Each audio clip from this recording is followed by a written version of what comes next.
Good evening and welcome to the forum that introduces the candidates for Kansas State Rep District 10. We have three candidates today, and in no particular order, we're going to start with Christina Haswood. Christina lives in Lawrence and currently works as a research assistant with the National Council of Urban Indian Health and the Center for American Indian Community Health, investigating issues such as tribal youth nicotine addiction and COVID-19's effect on Native populations. Christina graduated with a Master's of Public Health from Haskell University this past May. Our second candidate is Brandon Holland. Brandon has resided in the 10th District since 1993 and is a graduate of both Lawrence High School and the University of Kansas. He works as a manager at a locally owned business in Lawrence and has worked for several small businesses, both as an employee and as an independent contractor. And last but not least, AJ Stevens was hired in December of 2017 as the executive director of a 501c3 called Heritage Railroad. He has served as Baldwin City Council president and was a collegiate sports coach for 20 years. AJ lives in Baldwin City with his wife, Carrie, and their 11-year-old son. The moderators for the panel this evening will be Burdett Loomis, Professor Emeritus from Social and Behavioral Sciences, Political Science from the University of Kansas.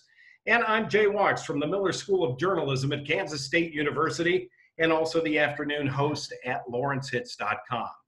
The forum will be candidates fielding a total of 4 questions from each of the individuals who are moderating on the panel, and we will go back and forth, beginning with Burdett and then me, and we will start in order with Christina. The candidate will have 2 minutes to respond, but as we said off camera, if that response goes slightly over, we will certainly give you, as the candidate, the time to finish your thought. What I'm going to ask those that are not speaking to do is to mute themselves, and we will begin with Burdett, and your first question is for Christina. Okay. Good to see you. If you could add 10% to any Kansas policy area or agency, where would you add it and why? Second part of that question, if you could cut 10% from any policy area or agency, where would you cut it and why? Mm-hmm. Yeah, I think I would add more to our educational budget. I think we definitely need to uphold the equity and the quality of an education as well as fully funding, but not stop there. We need to not stop there, but we need to actually exceed the funding so we can have a more robust quality education, as well as having our teachers have a competitive pay to incentivize them to go ahead and, maybe get that master's degree or go ahead and get a different experience to bring back to the classrooms. We see that in schools that are more fully funded in private education, that these teachers have a great depth of experience in comparison to the public school education system, as well as para-educational professionals who I believe make about $11 an hour, definitely deserve more of a bigger wage than that. And 10% from another industry, I would go back to my public health roots and tobacco industry. And I know we made some progress with juuling and alternative tobaccos and vaping. But that was back when schools were up and colleges, and we've seen that as early as 12 to 13 years old. My question was what agency would you cut 10%? Agency? Oh, okay. That's a really good question. Budget cuts. I think the agency I would cut, I definitely want to look more into the budget, and I know this is a really big question for the legislative session of 2020. you know, I would really just want to see where the values are next legislative session. I don't want to promise anything right now, and see where we're at in the legislative session and look at the bills and, you know, see, because COVID's happening, changing every day and every week. And we see our priorities shift where, you know, we thought we wanted to open the economy again, but we have cases going up. So I think it would be more responsible to look at it when, you know, further down. Okay. All right. Time for the next question. This will be my question to the second candidate, as we're going to rotate back and forth. Burdett asked the first question to Christina. I will now ask a question of Brandon Holland. So Christina, I'll ask you to mute yourself, and we're going to talk to Brandon for a minute.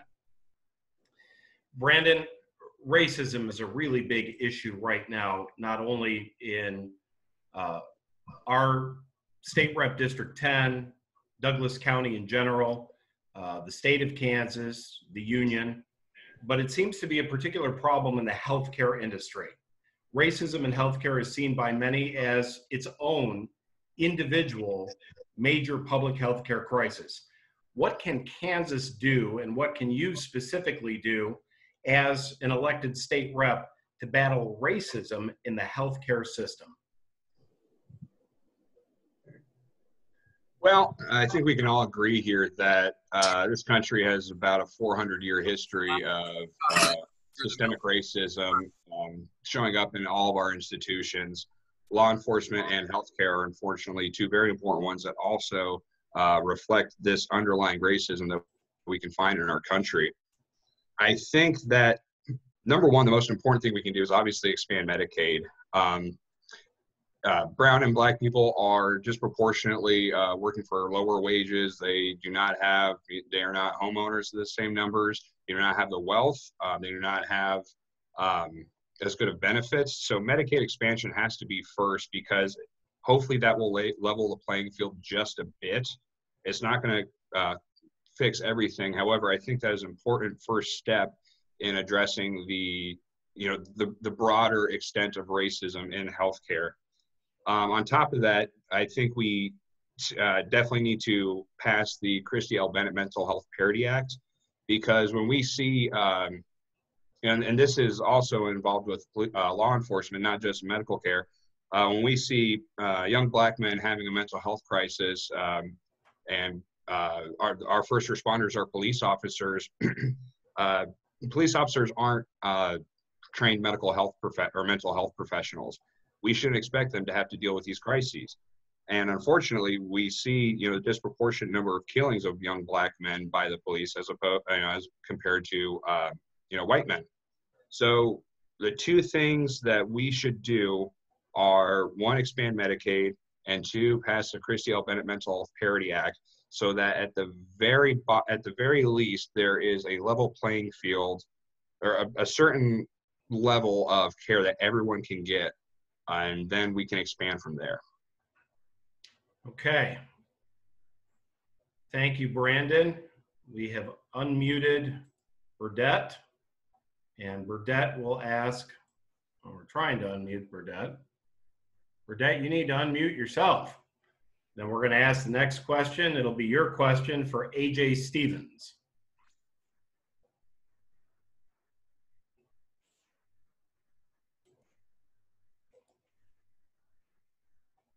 Got it. Good. Okay. AJ, substantial portions of this district are rural. What will you do to help your rural constituents specifically, and more generally, rural areas around the state? Absolutely.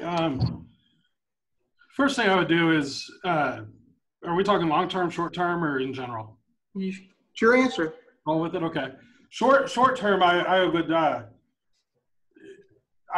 try to make moves to help protect them against corporate competition, and also to look into any kind of breaks they might need to get through COVID-19. There were a lot of farmers that had to destroy their crops. They weren't able to get them into the supply chain early on during the shutdown.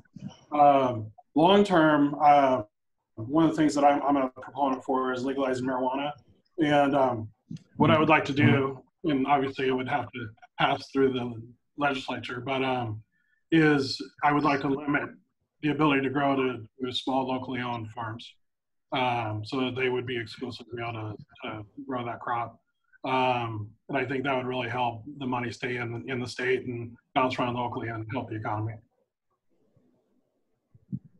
Okay, thank you, AJ. Thank you, Burdett. Christina, I have the next question for you. Christina, you have worked with the National Council of Urban Indian Health and the Center for American Indian Community Health, investigating issues like the COVID-19 effect on the population. So this is specific to COVID-19. While a vaccine for COVID-19 is not likely to be available until the end of the year at the earliest, there's growing concern, Christina, among public health experts that many Americans will simply refuse the vaccine. How do you plan to address this issue, not only in Kansas, but among the various populations within your district? Yeah, I anticipate, I believe the vaccine too, from a public health perspective, I don't know much about it. And I would like to know more of the data and science and evidence base to this vaccine. It makes us really a little bit shaky of how fast it has been produced. So once we have the sufficient data and evidence that it's okay to be pushed out to the public, I think we're going to see a similar, maybe even stronger pushback with the mandated mask that came from Governor Kelly. I predict just the way things are going with public health, advice coming from Governor Kelly that's going to fall to the local levels. So I think really we should educate the general population on if it is approved of this vaccine, if we do feel as public health expertise and our state leader public health workforce task force feel like this is the correct move, that we should educate at the local levels of the effects, the positives and the negatives, and go from there. I think if we give a person full autonomy, give them all the education at the correct, not big scientific terms are going to be thrown to the average person. We want to break it down and have them understand, the benefits and the cons of it. So what I've heard you say, just to clarify, is we need research, we need to study the research, then we need to disseminate the research in a manner that people can understand and let them make up their own minds. Correct. I think it's too early at this vaccine that we're going to have full support of it yet. I think what we can do right now is putting on a mask and staying inside, washing your hands, and following those basic public health measures as well. Okay. Burdett, your next question is for Brandon Holland. Okay, Brandon. I asked a little bit about spending earlier. I'm going to ask about taxes now. Kansas is a relatively high tax state. What tax, if you had a choice, would you cut? And secondly, given the fact that we need revenue, is there a tax that you would increase?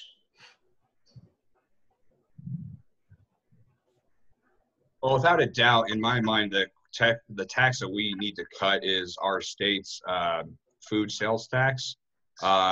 We have one of the highest in the country, if not the highest. And I think the food sales tax is a perfect example of the regressive tax policies that we have pushed through in this state over the years, especially after 2010 with Governor Brownback's tax experiment. He's talking about, the three-legged stool, and, he cuts off one of the legs of the stool will fall over. And we enacted a food sales tax in order to make up that loss of revenue, which I think is just cruel and inhumane. So we definitely need to cut that. What I would add to, it has to be marginal income tax rates for the wealthiest in this state. We saw what happens when we cut taxes for the wealthiest and for businesses. First off, there were maybe 100,000 businesses even that exploited the LLC benefit or loophole that was enacted, and revenues were short in this state month after month for millions of dollars. So, and I feel like these two taxes are really indicative of how we are as a society, how strong we are. If we're taxing food at a very high rate, we're treating our poorest people terribly, while simultaneously cutting taxes for the wealthiest. That's not helping anybody. So cut food sales tax and raise marginal income tax rates for the wealthy. Okay, thank you. Thank you, Brandon. The next question is for AJ Stevens. I'll be asking the question, and this is more of a generic question. AJ, can you tell us about a time in your life, whether it be personal or career, where you've had to face what I would call extreme failure? And how did you grow from that experience? I know people don't like to talk about failing, but part of dealing with the public in a elected capacity is you're going to have some failures. How are you going to deal with that? What's the experience? Yeah. So you want to know how I deal with it, or you want to tell you specifically about a failure? Well, you need to do both. The question was, tell me about a failure, and then tell me how you dealt with it. Absolutely. So after I had worked with Planet Fitness for a little while in my 30s, and they had hired me. I was coaching at Dartmouth College, and they had offered me a job there out of New Hampshire, and had 3 clubs, and they were looking for a couple people to go out and open new clubs for them. And for about 2 years, I traveled around and opened up clubs. It was during their growth period where they really blew up. And so I was working 90-hour weeks, living in hotels, and had no ownership interest in it. And after a while, I realized I'm working a lot, and I decided to go back to coaching. So I moved down to Champaign, Illinois, and was coaching at University of Illinois, and it opened up a small gym of my own. I was like, I know how they do it. I can do it. And put everything I had into it.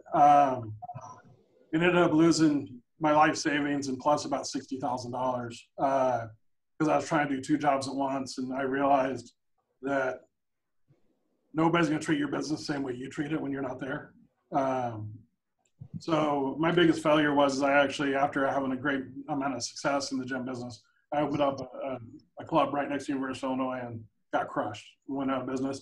The way I dealt with it, I kind of moped around for a couple of days, I'll be honest. But the big thing was I just got right back on the horse and started working again and just sunk myself into my work. And then my big thing is things look a lot better in the rear view mirror, that is.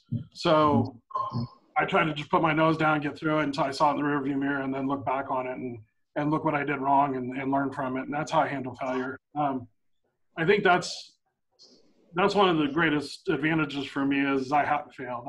I could have given you 6 different stories, but that one particular was different because it was right when I got married too. So myself and my wife as well. I mean, our wedding happened in the middle of fire. Not literally fire, but yeah. I mean, the big thing is just stay focused, get past it, and then evaluate once it's in the rearview mirror. Okay, thank you, AJ. We are at the halfway point of our program. You're watching a forum introducing Kansas State Rep District 10 to the candidates, including Christina Haswood, Brandon Holland, and AJ Stevens. And we'll continue. This will be the final question that Burdett Loomis will ask for Christina Haswood. Christina, Kansas representatives are paid, and senators and representatives are paid around, if you add salary and per diem, around $23,000 a year. So you're applying for a job that's going to pay you essentially minimum wage. Is this a fair salary for a Kansas legislator? Should it be raised? What are your thoughts on a fair salary for someone who is representing the people of Kansas? This salary, I believe, is a barrier to get more younger people into the state legislature. And that was the biggest #1 question for me that I got from a lot of people. Are you sure you want to go into this job paying? You're 26, you just graduated grad school. You should be, going to Europe or something. And I just, I think I'm lucky to I guess not lucky. Last year I made $9,000 as a graduate research assistant at KU Med. So, and then before that I was an undergrad working at Domino's, working at the school at like $14 an hour, 20 hours a week. So I know how to survive off a low income, but I believe that this is a barrier for qualified individuals. If you look at, you know, someone with my credentials with a master's degree who pretty much looks good on paper for this job, the salary range isn't competitive enough. And we see a lot of, you know, older legislators who are in there who have gone and done their career and had a family, and then they come back with retirement, giving back to their community. So there is this argument of you're young and you know what you're getting yourself into. You shouldn't complain about the low pay wage. But then I believe there's a valid argument that it turns away people who are qualified, who want to come back to their community, and you know, and have a life that they work so hard for in higher education. Thank you. Thank you, Christina. This will be my last question for Brandon Holland. Brandon, you've grown up watching your father, Tom Holland, represent the people of Kansas for a long, long time. And having the balcony view, the question is, what do you believe to be the most important quality in a politician, and how are you going to bring that to the table?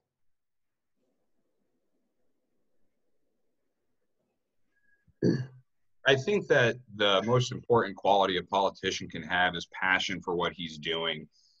A politician has to care about the positions that or the goals that they are pursuing. If it's just, you know, you're making the motions, you know, to, you know, fill the role so that you can keep your seat, that's not doing a good job. And the legislative process is an arduous one. It is our country is designed for change to occur slowly. Our two-party system, which is kind of an accident, doesn't allow for quick, fast change. Improvements and progress have to be made incrementally, and you have to be patient, but you have to be passionate about each one of those little fights in order to win it and then move on to the next one. My dad has a reputation as being the hardest working Democrat in the state legislature, and I couldn't agree with that anymore. My dad works very hard, and I know it's because he cares about what he's doing. He was inspired to run because he cared about what's happening in the community. And, you know, I was raised the same way. I care about the people around me, and you know, from my personal experiences, I want to protect and take care of people who are struggling with mental illness. And that is something I'm incredibly passionate about, because I know firsthand, you know, what mental illness is like, and I know that we need you know, more coverage for those people. So, passion. Okay. The next question will be for AJ from Burdett Loomis. I'm going to go back to the first question that I asked Christina. If you could add 10% to any Kansas policy area or agency, what would you add? If you could do it, if you had to cut 10% from any policy area or agency, where would that be? Yeah, so I would cut 10% for the Department of Administration, short term. I feel like right now they're all underfunded. I mean, I think Governor Kelly was doing a good job trying to get everything back on track, working with what she has and finding compromise when available. But if I had to make a cut somewhere, it'd probably be in administration. Short term, I put in labor. I mean, they're working with tough software right now, old software, and they've got challenges, and our citizens desperately need help now. I know I personally know people who applied for unemployment 2 months ago and still haven't heard anything.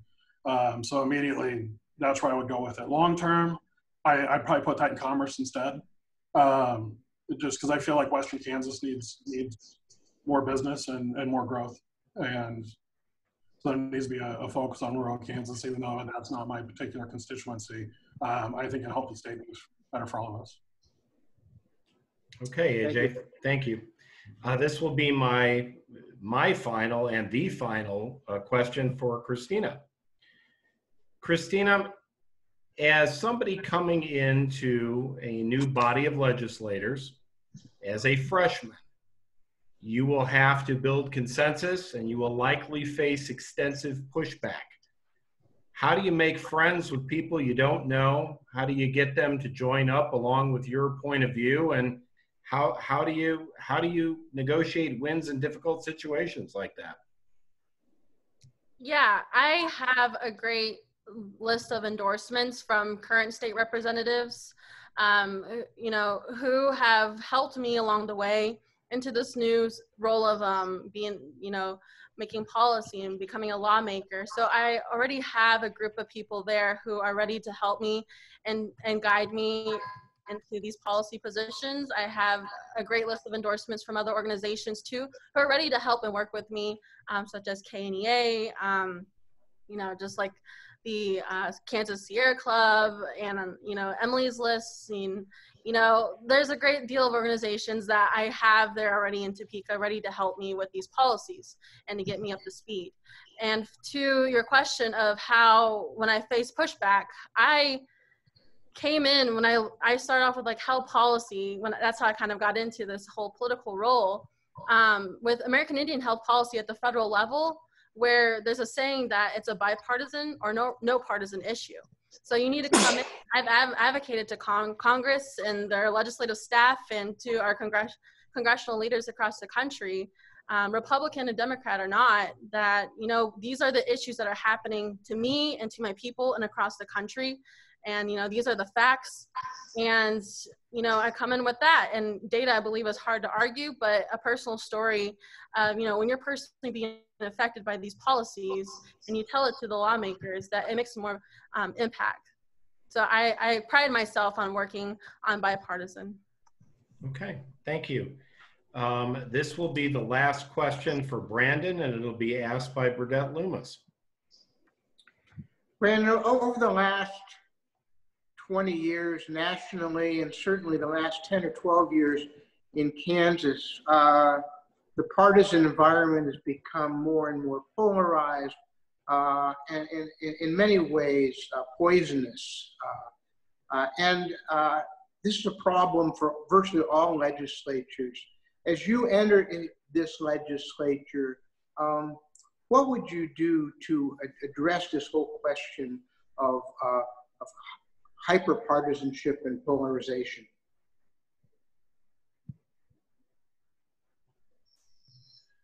Well, I think Kansas is actually in kind of a unique position to address partisanship.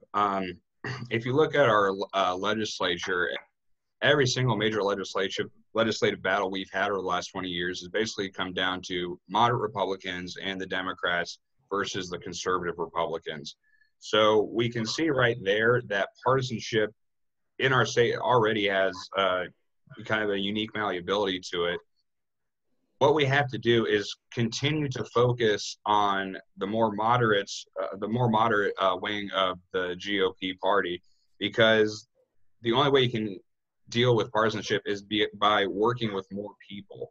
So we have to continue those relationships and expand our support for our policies via the moderate Republicans. And through that, you know, we can convince people that, you know, Democrats, you know, we aren't evil. We aren't out there to, we aren't out there having, communist parties, and, praising Satan in the meantime. We have to convince people that partisanship is unnecessary and actually backwards and counterproductive to what it is. And part of that is just, turning the other cheek at times. You can't always react to everything that gets thrown at you, because nothing ever gets done in that case. Sometimes you just have to say, okay, that was an outlandish statement you just made, but whatever. I'm here to still continue working on the issues, and hopefully my colleagues on the other side of the aisle will agree with me on that. You have to take some of the passion out of it, but at the same time, you got to put a human face on everything. A human being is not a polarized thing. People are polarized.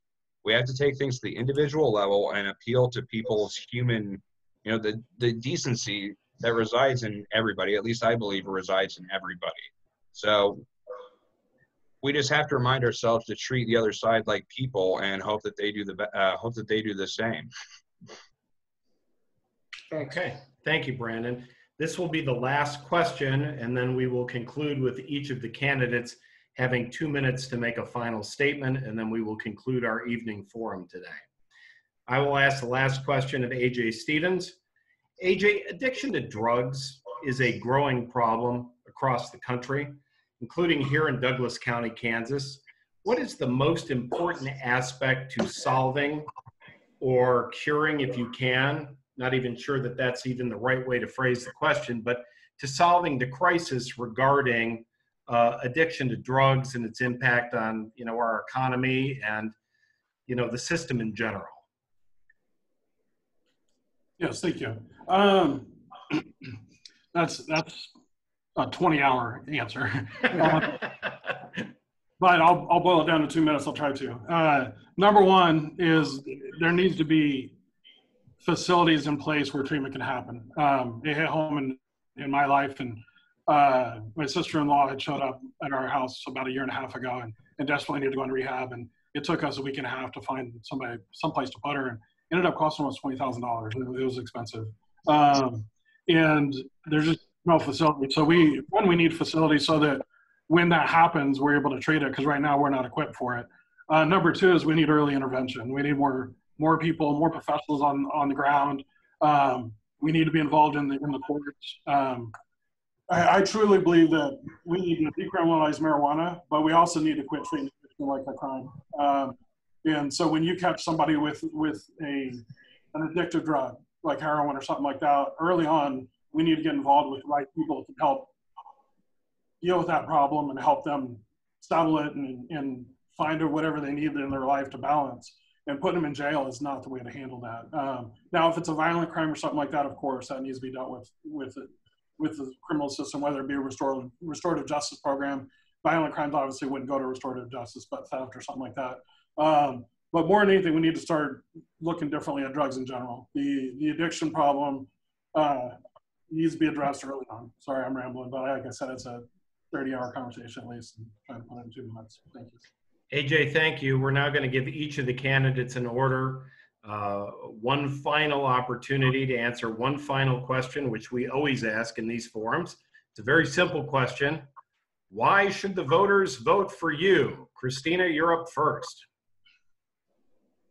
I'm born and raised in Lawrence. I grew up in the district my entire life.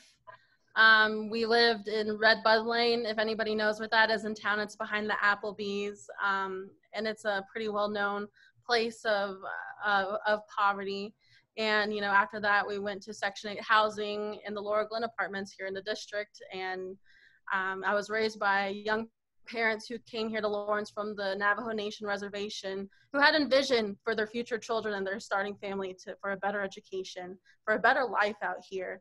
And, I grew up on the WIC services programs and tribal clothing programs. So these decisions that I made at the State House have impacted my life. And, I'm part of this vulnerable community my entire life. And, I have my master's in public health. I've dedicated, 8 years into my life into higher education to get this master's in public health to help my community. And I graduated this past May from KU Med, and COVID happened. And I believe that this is a sign that I'm supposed to step up.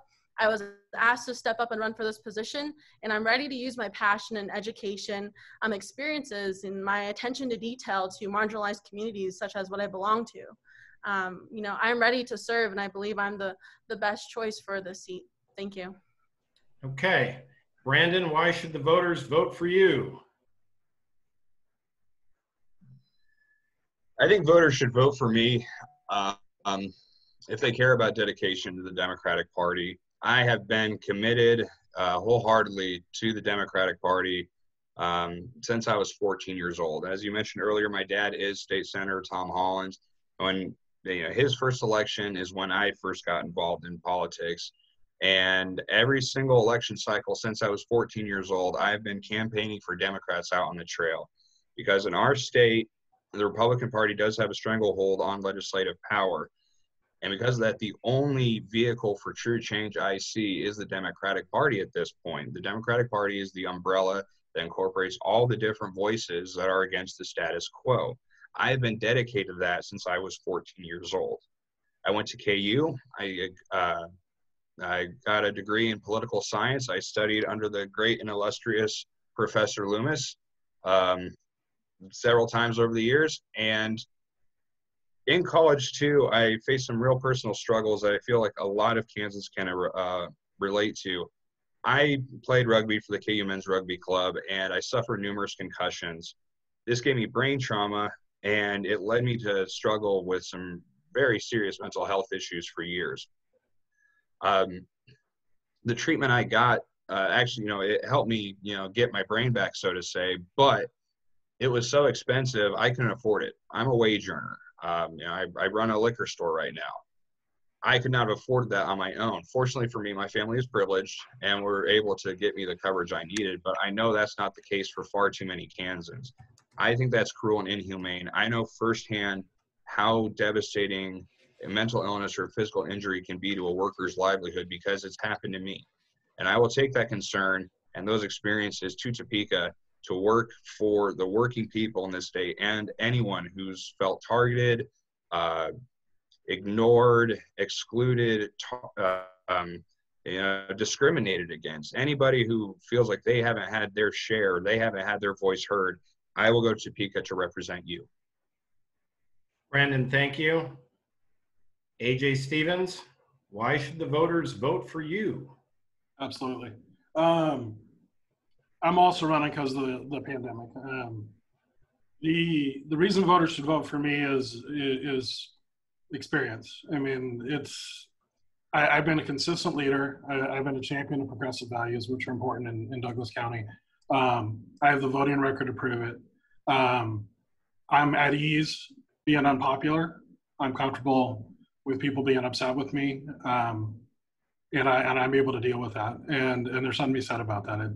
It's going to happen, especially if you're going into the state legislature where you're part of the minority party. I've shown that I'll walk into a room and walk out with a deal. It may not be what we were looking for, but it'll be something. I've done that over and over again my entire life. For example, in Baldwin City, a rural community, I brought in a non-discrimination ordinance and presented it. It was robust. It gave extensive protections, not only the LGBTQIA plus community, but also veterans, familial status, age, etc. It was substantial. And when I made the motion the first time, I couldn't even get a second. 6 weeks later, it passed 5-0. And that came a compromise. It came from listening to my peers on what their challenges and concerns and needs were. It came from communicating with constituents. And it came from opportunity and recognizing it.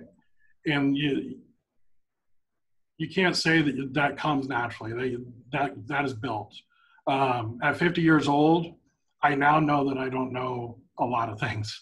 When I was younger, I had an answer to everything. I mean, my music was the best music. I turned it loud. Everybody else wanted to rock out to it. I now know there's a lot of things that I don't know, and I think that that's actually better. I think I'm more prepared. I trust people more. I listen more because I don't know everything. And I've got the scar tissue from the experiences to know the outcome and how far you're willing to go on something. So what I would say is right now at this time, our state desperately needs help, and it needs to happen on day one. I'm equipped. I was finance chairman for our city. I understand budgeting.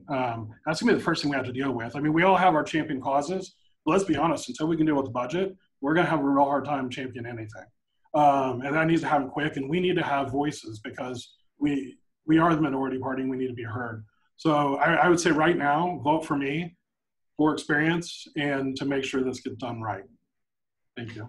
AJ, thank you. I want to thank all three of the candidates for being with us this evening as we've had a forum discussing or rather introducing the candidates for Kansas State Rep District 10. Christina Haswood, Brandon Holland, and AJ Stevens, we thank you.